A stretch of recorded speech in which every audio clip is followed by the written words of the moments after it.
पिछले बार आप लोगों को बताया गया था कि किस प्रकार से हिस्ट्री आपको समाप्त किया गया और हिस्ट्री समाप्त करने के बाद आज से आप लोगों को ज्योग्राफी भी स्टार्ट कर दिया जा रहा है। और इस ज्योग्राफी में सबसे बड़ी खास बात यह है कि इस ज्योग्राफी के माध्यम से ऐसे ऐसे आपको टॉपिक पढ़ाया जाएगा जो बाद में कई प्रकार के कंपटीशन में भी आपको पूछता है और इसको आपको जानना भी बहुत जरूरी है। तो आज हम इस टॉपिक को पढ़ाते हैं और टॉपिक का नाम रहेगा जिसका नाम है आपको संसाधन। ठीक है, ये टॉपिक है और ये पूरे किताब का लगभग ये आधा किताब आपको संसाधन ही टॉपिक है। ठीक है, ये चीज समझेंगे। अब यहां पर ये ध्यान देंगे कि सबसे पहले कोई भी टॉपिक जब पढ़ाते हैं तो टॉपिक पढ़ाने से पहले हम आपको पहले बताए हैं कि इस टॉपिक से पढ़ने से पहले हम आप लोगों को ये समझा देते हैं कि इस टॉपिक में आपको कौन कौन से वीवीआई सवाल आपको बनता है जो कि आप लोगों को समझना भी है। तो सबसे पहले टॉपिक को हम देखेंगे जो कि हम आपको शुरुआत में बता दे रहे हैं कि इसमें कौन कौन से टॉपिक आपको पढ़ना है। इस टॉपिक को आपको शुरुआत करेंगे जिसका नाम है आपको संसाधन से। आज आप लोगों को टॉपिक वाइज बता दे रहे हैं और ऐसा ऐसा टॉपिक इसमें रहेगा जो आपके लिए काफी महत्वपूर्ण भी है। ऐसा ऐसा टॉपिक भी है जो शायद नाम सुने भी होंगे, ठीक है, 10th लेवल के अनुसार और कंपटीशन लेवल के अनुसार भी। तो हम इसमें सबसे पहली बात इसमें आपको संसाधन के बारे में बताएंगे। जब संसाधन के बारे में बताएंगे तो उसके बाद इसके प्रकार के बारे में आपको बताया जाएगा। ठीक है, संसाधन के कई प्रकार होते हैं। वैसे तो मुख्य रूप से जैव संसाधन भी हो गया, अजैव संसाधन हो गया, नवीकरणीय संसाधन हो गया, अनवीकरणीय संसाधन हो गया। तो जब आपको पढ़ाया जाएगा तो उस समय आपको डिटेल्स इसको अच्छे तरह से बता दिया जाएगा। बशर्ते पहले ये जान लें कि इस विषय में यानी पहला चैप्टर में आपको कौन कौन सा टॉपिक पढ़ना है, ये चीज आपको समझना है। ठीक है, तो सबसे पहली बात इसमें आपको संसाधन हो जाएगा। उसके बाद इसमें आपको प्रकार के बारे में बताएंगे जो कि अपने आप में वीवीआई रहेगा। इसके बाद टॉपिक रहेगा आपको संसाधन संरक्षण।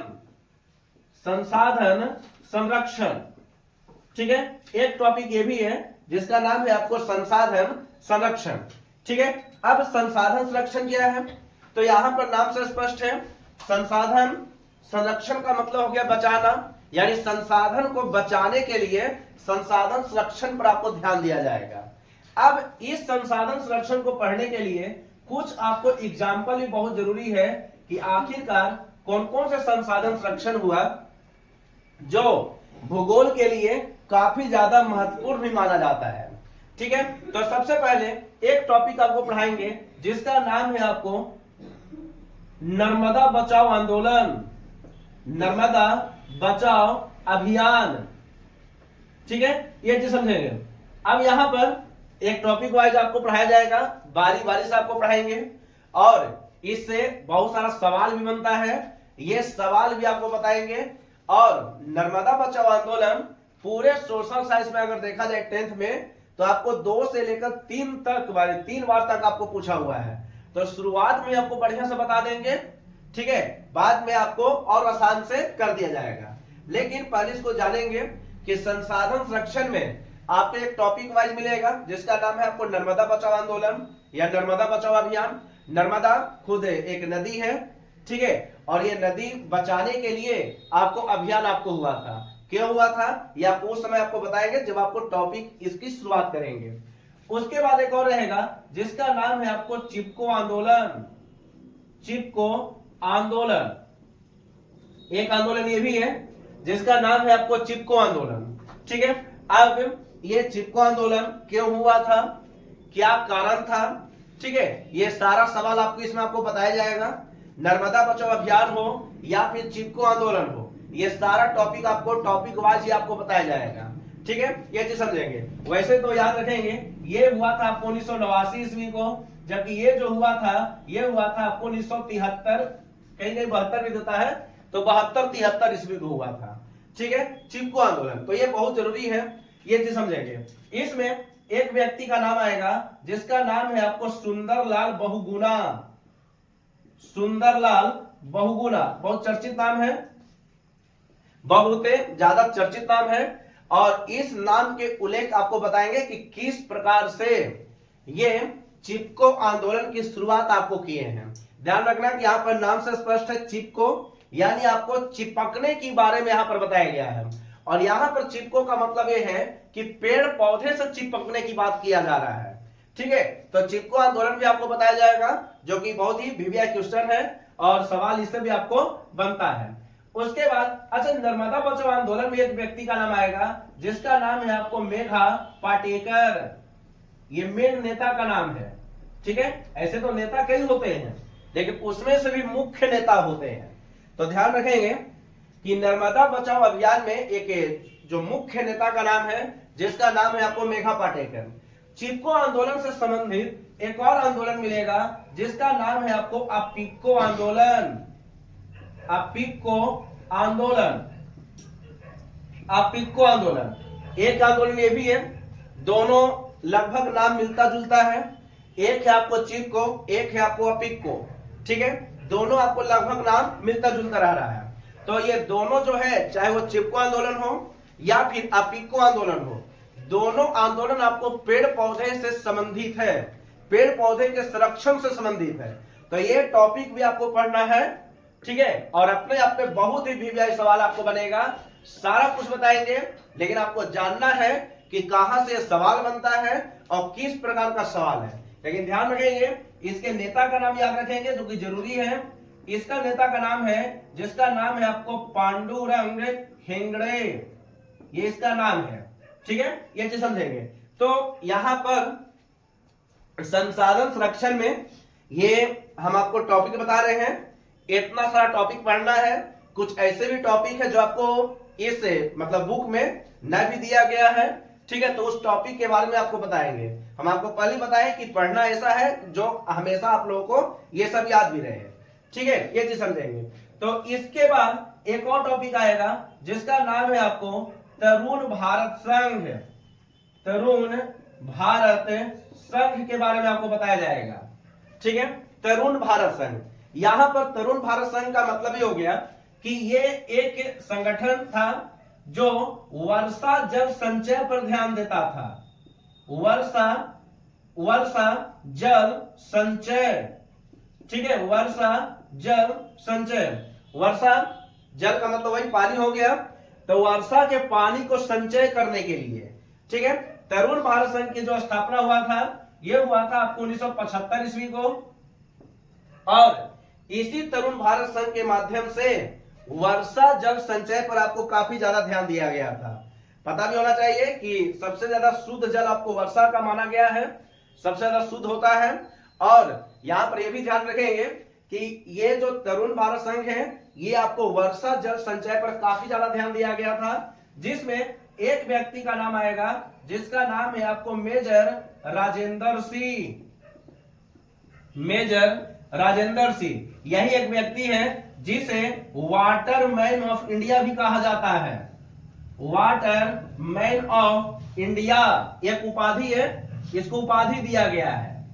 ठीक है, अब क्यों दिया गया है ये आपको बढ़िया से रूपरेखा इसको बता देंगे, लेकिन पहले इसको हल्का सा आपको बता देते हैं कि वर्षा जल संचय ये भी आपको संसाधन संरक्षण से संबंधित है।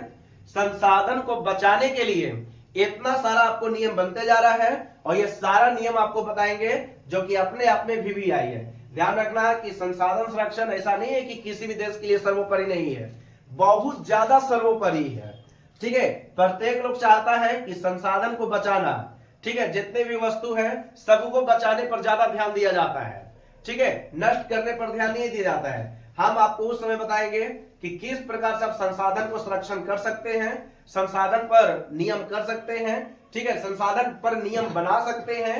ये सारा टॉपिक वाइज है, तो इतना सारा आपको टॉपिक है जो कि आपको पढ़ना है। अब जब टॉपिक जब पढ़ ही रहे हैं, तो अब इसी से मिलता जुलता एक शब्द रहेगा जिसका नाम है आपको संसाधन नियोजन। संसाधन नियोजन। ठीक है, संसाधन नियोजन। जब इकोनॉमिक्स आप लोगों को पढ़ाएंगे तो वहां पर मिलेगा आपको आर्थिक नियोजन, और यहां पर आपको ज्योग्राफी है तो ज्योग्राफी में आपको मिलेगा संसाधन नियोजन, ठीक है, वो है आपको संसाधन संरक्षण, ये आपको संसाधन नियोजन, दोनों का परिभाषा आपको लगभग सेम है, कोई भी अंतर नहीं है, ठीक है। यहां पर भी परिभाषा वही होगा, संसाधन का बचाना ही संसाधन संरक्षण कहलाता है, और यहां पर परिभाषा वही है, संसाधन का अच्छे से उपयोग करना ही संसाधन नियोजन कहलाता है, ठीक है। उसके बाद एक और टॉपिक आएगा जिसका नाम है आपको डाकुओं की अर्थव्यवस्था। डाकुओं की अर्थव्यवस्था, ये भी एक बहुत विवेक टॉपिक है, ये सब छोटा छोटा पॉइंट्स में मिल जाएगा कि क्या होता है ये, ठीक है। अभी बस दिमाग में ये रखना है कि अभी जो जो आपको टॉपिक बता रहे हैं उसी टॉपिक पर आपको ध्यान रखें, और ये सारा टॉपिक आपको बारीक बारीक से चलेगा। ध्यान रखना कि ये बहुत लंबा टॉपिक है, ठीक है। अगर बढ़िया से अगर पढ़ेंगे तो कम से कम भी आपको 3 से 4 महीना लग सकता है ये, अगर लगातार पढ़ते हैं तब, ठीक है। अब छोटे छोटे पढ़ेंगे तो और ज्यादा समय लग जाएगा, लेकिन ये भी ध्यान रखना है कि बहुत ही वीवीआई है, बहुत ही ज्यादा वीवीआई है, और इसमें प्रत्येक ऐसा टॉपिक रहेगा जो आपको आने वाला कंपटीशन के दौर में सब पूछेगा, तो इसलिए प्रत्येक सवाल को आपको समझना है, ठीक है।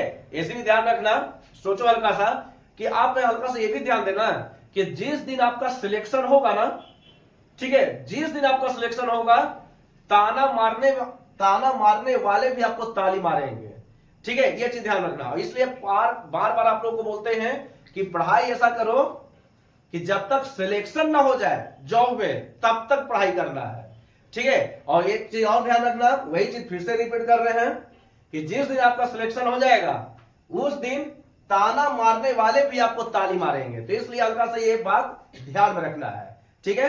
पढ़ाई करना है और अपनी स्थिति को भी आपको सुधारना है। देखिए अब डाकुओं की अर्थव्यवस्था के बाद एक टॉपिक आपको मिलेगा जो कि काफी वीवीआई रहेगा, वो रहेगा आपको पृथ्वी शिखर सम्मेलन। पृथ्वी शिखर सम्मेलन, ठीक है, एक टॉपिक है, ये भी है। अब हो सकता है कि क्रमबद्धता नहीं हो, ठीक है, लेकिन ध्यान रखना कि जितने भी टॉपिक आपको लिखाया गया है या यहाँ पर लिख रहे हैं, ये सारा टॉपिक आपको पढ़ाएंगे। ऐसे यहां पर आपने एक टॉपिक आता है जिसका नाम है आपको पृथ्वी शिखर सम्मेलन। ये मुख्य रूप से आपको 3 को आपको पढ़ना है, ठीक है, जिसमें पहला का नाम है आपको प्रथम पृथ्वी शिखर सम्मेलन, प्रथम पृथ्वी शिखर सम्मेलन, दूसरा का नाम है आपको द्वितीय पृथ्वी शिखर सम्मेलन, और तीसरा का नाम है तृतीय पृथ्वी शिखर सम्मेलन। तो टोटल पृथ्वी शिखर सम्मेलन यानी ज्योग्राफी के अनुसार पढ़ना आपको 3, एक है आपको प्रथम पृथ्वी शिखर सम्मेलन, दूसरा पढ़ना आपको द्वितीय पृथ्वी शिखर सम्मेलन, तीसरा जो पढ़ना है तृतीय पृथ्वी शिखर सम्मेलन, ठीक है। प्रथम पृथ्वी शिखर सम्मेलन, द्वितीय पृथ्वी शिखर सम्मेलन और तृतीय पृथ्वी शिखर सम्मेलन, ठीक है। जब बढ़िया से इसको पढ़ा दिया जाएगा, ये हुआ था आपको 92 में, ये हुआ था आपको 97 में, ये हुआ था आपको 2 में, ठीक है, यानी 92 97 तो यानी अगर सब देख रहे हो ना तो सब आपको 5 साल का अंतर है तीनों में, ठीक है। आराम से याद होगा, ऐसा नहीं कि नहीं याद होगा, ये याद हो जाएगा, ठीक है। बढ़िया से पढ़ेंगे, बढ़िया से पढ़ा देंगे, आपको समझ में आ जाएगा कि किस रूप से आपको प्रथम पृथ्वी हुआ सम्मेलन हुआ, किस रूप से आपको द्वितीय पृथ्वी शिखर सम्मेलन हुआ, किस प्रकार से आपको तृतीय पृथ्वी शिखर सम्मेलन हुआ। तो यहां पर जो टॉपिक वाइज है ये चीज समझेंगे। अब देखिए यहां पर क्या है, अब जब इसको आपको पढ़ाएंगे तो इसी से आपको मिलता जुलता टॉपिक रहेगा जिसका नाम है आपको मॉन्ट्रियल समझौता। मॉन्ट्रियल समझौता, ठीक है, मॉन्ट्रियल समझौता। यहां पर ये भी याद रखेंगे, यहां पर यह भी याद रखेंगे कि इस मॉन्ट्रियल समझौता से कई प्रकार के सवाल बनता है।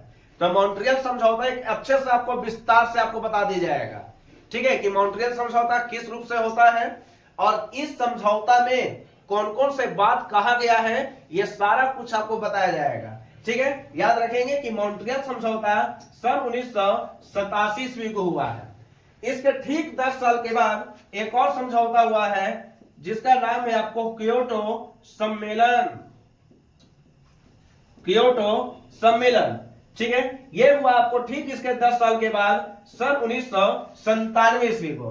देख ले, अभी टॉपिक आपको पूरी तरह से शुरू भी नहीं हुआ है, लेकिन कई प्रकार के सवाल यहां पर आपको बना दिया गया है। ठीक है, कई प्रकार के सवाल। ठीक है, ये चीज ध्यान रखना। तो यहां पर एक मॉन्ट्रियल समझौता है और एक आपको क्योटो सम्मेलन, ये दोनों टॉपिक आपको बताया जाएगा और ये टॉपिक वाइज आपको समझना भी है। ठीक है, ये चीज समझेंगे। उसके बाद एक और टॉपिक आपको रहेगा जिसका नाम है आपको स्टॉकहोम सम्मेलन। स्टॉकहोम सम्मेलन, ठीक है, स्टॉकहोम सम्मेलन ये हुआ आपको 1972 ईस्वी को। ये अपने आप में भी आई है। ठीक है, और इसमें आपको बताएंगे कि इस सम्मेलन में कौन कौन से बात कहा गया और इस सम्मेलन का क्या क्या योगदान है। लेकिन ध्यान रखना कि इतना सारा आपको टॉपिक पढ़ना है और इस टॉपिक में कई प्रकार से मतलब मेन सवाल आपको बनता है और कई प्रकार के सवाल को आपको समझना है। फिर से याद रखेंगे, टॉपिक वाइज में सबसे पहले आपको संसाधन शुरू करेंगे जो कि अभी आपको बताएंगे। उसके बाद कल आपको प्रकार आपको बता दी जाएगा। इसके बाद आपको संसाधन संरक्षण रहेगा। संसाधन संरक्षण में टॉपिक वाइज देख ले क्या है। इसे एक आपको नर्मदा बचाओ आंदोलन या नर्मदा बचाओ अभियान, मेघा पाटेकर के नेतृत्व में हुआ था। उसके बाद था आपको चिपको आंदोलन, सुंदरलाल बहुगुणा के नेतृत्व में हुआ था। उसके बाद है आपको अपिको आंदोलन, पांडुरंग हेगड़े के नेतृत्व में हुआ था। उसके बाद आपको वर्षा जल संचय, यह आपको मेजर राजेंद्र सिंह के नेतृत्व में हुआ था। ठीक है, और इसी संबंधित एक टॉपिक रहेगा जिसका नाम है आपको तरुण भारत संघ, यह भी आपको बता दिया जाएगा। ठीक है, इसके बाद आपको रहेगा संसाधन नियोजन, ये तो और भी आई है। संसाधन नियोजन का ठीक उल्टा है जिसका नाम है आपको डाकू की अर्थव्यवस्था, ये भी बहुत भी सवाल है, ये सब ऑनलाइनर है। उसके बाद है आपको पृथ्वी शिखर सम्मेलन। पृथ्वी शिखर सम्मेलन आपको टोटल 3 हुआ था और तीनों के बारे में आपको जानना है। प्रथम है, द्वितीय है, तृतीय है। प्रथम 92 में हुआ है, 1992 में। दूसरा हुआ 1997 में और तीसरा हुआ है आपको 2002 ईस्वी को। ये तीनों अपने आप में 5 साल का अंतर रख रहा है।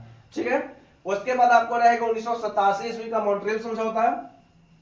मॉन्ट्रियल एक शहर का नाम है जो कि आपको कनाडा में स्थित है और क्योटो भी एक शहर का नाम है जो कि आपको जापान में स्थित है। ठीक है, ये चीज समझेंगे। तो मॉन्ट्रियल समझौता 87 में, क्योटो समझौता 1997 में और एक और सम्मेलन है जिसका नाम है आपको स्टॉकहोम सम्मेलन, स्वीडन की राजधानी स्टॉकहोम। ठीक है, तो ये हुआ था आपको 1972 में और ये इतना सारा आपको सवाल है और इस सवालों का उत्तर सब आपको बताया जाएगा। ठीक है, लेकिन अब ये जितना भी आपको सवाल आपको बताया गया है, जितना भी आपको टॉपिक वाइज बताया गया है, ये सारा टॉपिक आपको पहला पेज या ज्यादा होगा पहला चैप्टर में है। लेकिन ध्यान रखना कि ऐसा बहुत सारा आपको सवाल इसमें मिलेगा जो कि आपके लिए काफी जरूरी भी है। ठीक है, अब देखिए अब बात ये रहा कि हम इस टॉपिक को शुरुआत कर रहे हैं और ये जो संसाधन जो है इसका सबसे शाब्दिक जो अर्थ निकालोगे तो आप सिंपल से इसे जानेंगे कि आपको कभी पूछ दिया जाता है कि संसाधन किसे कहते हैं, तो ज्यादातर लोगों का उत्तर यही रहता है कि जिसका प्रयोग हम लोग डेली करते हैं। ठीक है, जिसका प्रयोग हम लोग दैनिक जीवन के लिए करते हैं उसे संसाधन कहते हैं। ठीक है, तो जिसका प्रयोग हम लोग करते हैं तो डायरेक्ट आप कह सकते हैं कि आप जो हम प्रयोग करते हैं उसे आप वस्तु ले लो। ठीक है, तो जिस वस्तु का हम लोग प्रयोग करते हैं उसको संसाधन कहते हैं। ठीक है, ये चीज समझेंगे, जिस वस्तु का हम लोग प्रयोग करते हैं वही संसाधन है। आराम से इसको जाने क्या है इसमें क्या नहीं है, ये सारा कुछ आपको बताया जाएगा। लेकिन यहां पर ये भी याद रखेंगे कि कई प्रकार से ऐसे वस्तु है जिसे हम संसाधन का नाम दे सकते हैं। ठीक है, जिसका हम लोग प्रयोग करते हैं वो संसाधन है, जिसका प्रयोग हम लोग नहीं करते हैं वो मेरे लिए संसाधन नहीं है। ठीक है, एक व्यक्ति आएगा जिसका नाम है आपको जिमरमैन, याद रखेंगे जिमरमैन। जिमरमैन का एक कथन बहुत ही VVI है। देखिए इसका कथन क्या है। इसे ये एक कथन किया था, ये अपना कहावत है, इसका कहावत है यानी एक कथन है कि संसाधन होता नहीं है बल्कि संसाधन को बनाया जाता है। ठीक है, ये चीज समझेंगे, संसाधन होता नहीं है बल्कि संसाधन को बनाया जाता है। ये एक लाइन कहे हैं और ये एक लाइन अपने आप में काफी ज्यादा महत्वपूर्ण भी बन जाता है। देखें क्या है, देखें ऐसे बहुत सारे व्यक्ति हुए हैं जो अपना कथन बहुत सारा कहे भी हैं, ठीक है। तो एक व्यक्ति था, एक जिमरमैन है जो कि आपको भूगोलविद है, और ये भूगोलविद का मतलब होता है कि भूगोल का ज्ञाता है व्यक्ति, और इसने संसाधन के बारे में यही बताया कि संसाधन होता नहीं है बल्कि संसाधन को बनाया जाता है। अब इसको समझो क्या है ऐसे। अब अभी तुरंत बताए हैं कि जितने भी वस्तु है सभी का हम लोग ऐसा नहीं कि सबका हम प्रयोग करते हैं, ठीक है। जैसे अगर आप उदाहरण लेते हैं तो मान लेते हैं कि कोई आपको नली का पानी है, आराम से जाने क्या है ऐसे, नली का पानी है। अब कोई इंसान से अगर पूछा जाए कि बताओ तुम नली का पानी पियोगे, तो कन्फर्म है कि बोलेगा नहीं, ठीक है। वो कन्फर्म है कि नहीं बोलेगा, ऐसा नहीं कि बोल देगा कि हाँ पिएंगे, ऐसा नहीं होता है, ठीक है। जो गंदा पानी होता है वो लोग पीता भी नहीं है। तो नली का पानी अब हम लोग के लिए बढ़िया नहीं है, जो हम लोग उसका उपयोग नहीं करते हैं, ठीक है, वो हमारे लिए संसाधन नहीं है। लेकिन मान लेते हैं कि इसी पानी को अगर कोई जानवर अगर पी ले, जानवर, तो जानवर के लिए आपको संसाधन बन जाएगा, ठीक है। जैसे मान लेते हैं कि कोई भी आप पे गर्मी के दिन में आप देखे होंगे कि चाहे कुत्ता हो, ठीक है, या कोई भी जानवर हो, आप देखते होंगे ना कि नली का भी पानी पी जाता है, ठीक है, नली का पानी। तो जिस नली के पानी को हम लोग संसाधन नहीं कर रहे हैं वो किसी और के लिए भी संसाधन है, ठीक है। वो किसी और के लिए भी, किसी भी जानवर के लिए संसाधन है, चाहे वो कुत्ता हो, बिल्ली हो, कोई भी क्यों ना हो, ठीक है। तो जिमरमैन का कथन यही बोलता है कि संसाधन होता नहीं है, उसको हम बनाते हैं। किस रूप से बनाते हैं ये जिमरमैन कहता है आदमी, ठीक है। जिमरमैन सही में बात बोले भी है कि अगर कोई भी उपयोग है, जैसे मान लेते हैं कि आप यहां पर मान लो कि खराब मोबाइल ले लिए, ठीक है, कोई एक मोबाइल है जो आपको पूरी तरह से खराब है, तो खराब मोबाइल का हम लोग को प्रयोग नहीं करेंगे। अभी भी देखो तो बहुत सारे ऐसे घर मिलेंगे जहां पर आपको खराब मोबाइल ऐसे पड़ा हुआ है, ठीक है, उसको कोई पूछ नहीं रहा है। लेकिन अगर मान लेते हैं कि वही मोबाइल अगर बन जाए तब तो उसका एक वैल्यू मिल जाएगा, ठीक है। 2000-3000 लगाकर अगर ये मोबाइल अगर बन जाए तो मेरे लिए संसाधन है, अगर नहीं बने तो संसाधन नहीं है। तो संसाधन का मतलब ही होता है कि जिसका हम लोग प्रयोग करते हैं वो संसाधन है, ठीक है। लेकिन ध्यान रखना कि संसाधन में आपको सेवा को भी माना गया है, ठीक है। जितना भी वस्तु हो गया, सेवा हो गया, ठीक है। जैसे मान लेते हैं कोई आपको सेवा दे रहा है, वो भी संसाधन। अगर टीचर आपको पढ़ा रहा है तो संसाधन है। अगर कोई व्यक्ति, या मान लेते हैं कि ड्राइवर हो गया, ठीक है, आपको एक स्थान से दूसरे स्थान ले जा रहा है तो आपको सेवा दे रहा है, तो ये सेवा भी एक प्रकार का संसाधन में आ जाएगा, ठीक है। कोई आपको खुश कर रहा है, चाहे वो गा कर करे, ठीक है, चिल्ला कर करे, हंस कर करे, या कोई आपको जरूरत से ज्यादा हंसा रहा है, तो भी एक प्रकार का संसाधन है, ठीक है। ये चीज समझेंगे। तो कहने का मतलब यह है कि संसाधन आप केवल वस्तु को नहीं कह सकते, संसाधन कई रूप में होता है, ठीक है। और इसी प्रकार से जिमरमैन ने कहा था कि संसाधन होता नहीं है बल्कि संसाधन को बनाया जाता है, ठीक है। अगर कोई भी खराब मोबाइल है तो मेरे लिए नहीं है, लेकिन शायद कोई ना कोई व्यक्ति इसका भी यूज करता होगा, ठीक है। समय बदलते साथ साथ सब कुछ बदल रहा है, ठीक है। ये चीज समझेंगे। समय बदलने के साथ साथ सब कुछ बदल रहा है। शुरुआत में आपको छोटा मोबाइल चलता था, कई प्रकार के बटन होते थे उसमें, जबकि समय बीतने के साथ साथ ऐसा भी मोबाइल आ चुका है जिसमें बटन भी नहीं होता लेकिन अच्छा से चलता है, ठीक है। तो वही बात है, समय सबका आता है, समय का थोड़ा सा इंतजार करना भी चाहिए, ठीक है। बाकी इसके बाद आपको प्रकार होगा, तो तब तक इस टॉपिक को आप लोग अच्छे से उतार लेंगे। बाकी नेक्स्ट टॉपिक आपको नेक्स्ट वीडियो में चला जाएगा, ठीक है। उतार